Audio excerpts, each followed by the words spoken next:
যোৰহাট লেখিকা সমাৰোহ সমিতিৰ উদ্যোগত যোৰহাট প্ৰীতম ভৱনত আন্তৰ্জাতিক নাৰী দিৱস উদযাপন।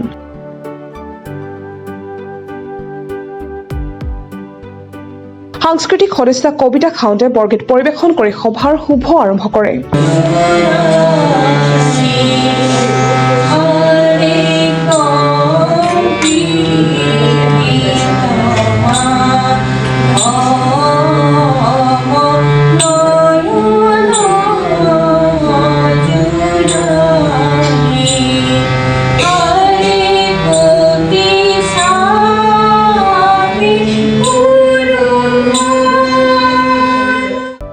বন্তি প্ৰজ্বলন কৰে যোৰহাট নগৰ মহিলা সমিতিৰ সভানেত্ৰী অঞ্জনা গোস্বামীয়ে।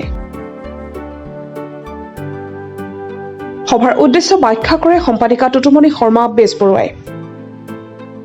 নাৰী দিৱসৰ লগত সংগতি ৰাখি সমিতিৰ এখন প্ৰাচীৰ পত্ৰিকা শ্ৰোতাস্নিনী উন্মোচন কৰা হয়।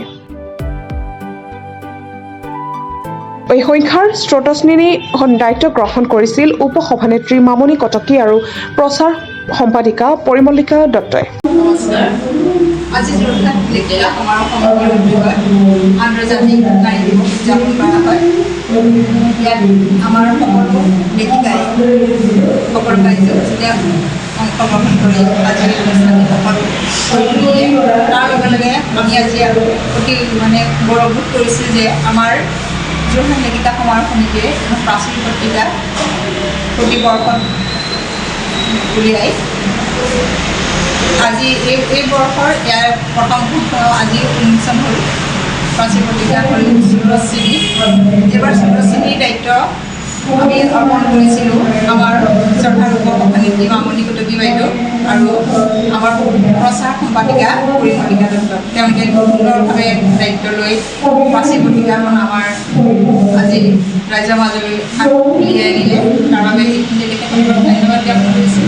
লগতে আজিৰ এই অনুষ্ঠানটি সফল কৰি তোলা আমাৰ যোৰহাট লেখিকা সমাৰোহ সমিতিৰ সকলো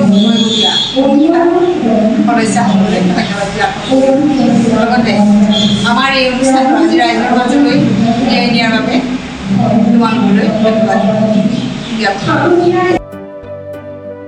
যোৰহাটৰ পৰা বিকি নেওগৰ ৰিপৰ্ট, প্ৰাটো টাইম ডিজিটেল।